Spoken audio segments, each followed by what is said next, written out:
ನನ್ನ ಜೊತೆ ಇವಾಗ CCL ಪ್ಲೇಯರ್ ಹಾಗೆ ನಮ್ಮ ರಾಜ್ ಕಪ್ನ ಪ್ಲೇಯರ್ ರಾಮನಗರ ರಾಕರ್ಸ್ ತಂಡದ ಆಟಗಾರ ಹಾಗೆ ಸುದೀಪ್ ಸರ್ ಜೊತೆ ಮ್ಯಾಕ್ಸ್ ಸಿನಿಮಾದಲ್ಲಿ ವಿಲನ್ ಆಗಿ ಅಬ್ಬರಿಸ್ತಾ ಇದ್ದಾರೆ.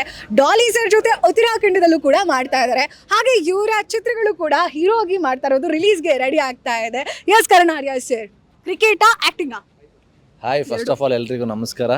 ನಾನು ಯಾರು ಅಂತ ಗೊತ್ತು, ನಿಮ್ಮ ಪ್ರೀತಿಯ ನಟ ಕರಣ್ ಆರ್ಯನ್ ಅಂತ ಮಾತಾಡ್ತಾ ಇದ್ದೀನಿ. ಕ್ರಿಕೆಟ್ ಅಂದ್ರೇ ಒಂದು ಚಿಕ್ಕ ವಯಸ್ಸಿಂದ ಒಂದು ಆಸೆ, ಆಡಬೇಕು, ಒಂದು ಇಂಟರ್ನ್ಯಾಷನಲ್ ಗ್ರೌಂಡಲ್ಲಿ ಆಡಬೇಕು ಅನ್ನೋ ಆಸೆಗಳೇನು ಇರಲಿಲ್ಲ. ಇದಲ್ಲಿ ಫುಲ್ಫಿಲ್ ಆಗ್ತದೆ. ಈ ಸಿನಿಮಾಗೆ ಬಂದಿರೋದಕ್ಕೆ ಅದೆಲ್ಲ ಫುಲ್ಫಿಲ್ ಆಗ್ತದೆ, ಅದು ಖುಷಿ ಇದೆ. ಹಾಗೆ ಈಗ ರಾಮನಗರ ರಾಕರ್ಸ್ ರಾಜ್ ಕಪ್ಪಲ್ಲಿ ಇದು ನನ್ನ 3ನೇ ಸೀಸನ್ನು.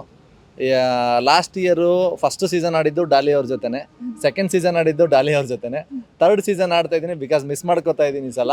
ಹಂಗಾಗಿ ಪರವಾಗಿಲ್ಲ, ಯಾವುದೇ ಟೀಮ್ ಆದ್ರೂ ನಮ್ಮದೇ ಟೀಮ್ ಅಂತ ಆಡಬೇಕು, ಗೆಲ್ಲಬೇಕು ಅನ್ನೋ ಥರ ಆಡ್ತೀನಿ. Very nice sir. ನಿಮಗೆ ಗೊತ್ತಿರೋ ಹಾಗೆ ನವೆಂಬರ್ 21 ಮ್ಯಾಚ್ ಸ್ಟಾರ್ಟ್ ಆಗ್ತಾ ಇದೆ. ನಮ್ಮ ಆನಂದ್ ಸ್ಪೋರ್ಟ್ಸ್ ಇಂಡಿಯಾನಲ್ಲಿ ನಾವು Raj cup season 7 live telecast ಮಾಡ್ತಾ ಇದ್ದೀವಿ. ಸೊ ನಮ್ಮ ಆನಂದ್ ಸ್ಪೋರ್ಟ್ಸ್ ಬಗ್ಗೆ ಹೇಳೋದಾದ್ರೆ, ಫಸ್ಟ್ ಆಫ್ ಆಲ್ ಕಂಗ್ರ್ಯಾಚುಲೇಷನ್ಸ್. ಮತ್ತು ಯಾಕೆ ಅಂತ ಹೇಳಿದ್ರೆ, ಒಂದೊಳ್ಳೆ ಆನಂದ್ ಆಡಿಯೋ ಅಂದ್ರೆ ಒಂದು ಹೆಸರಿದೆ.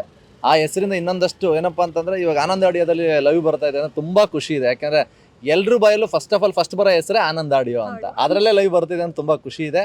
ಇದು all the best and congratulations Anand ಆಡಿಯೋಗೆ. ಎಲ್ಲರೂ ದಯವಿಟ್ಟು ನೋಡಿ, ಹಾಗೆ ಈ ಹೊಸ ಚಾನಲ್ಗೆ ಸಪೋರ್ಟ್ ಮಾಡಿ, ಯಾಕೆಂದರೆ ಕ್ರಿಕೆಟನ್ನು ಮಾಡ್ತಾ ಇರೋದ್ರಿಂದ. Thank you sir. ನಿಮ್ಮ ರಾಮನಗರ ರಾಕರ್ಸ್ಗೂ ಒಳ್ಳೇದಾಗಲಿ.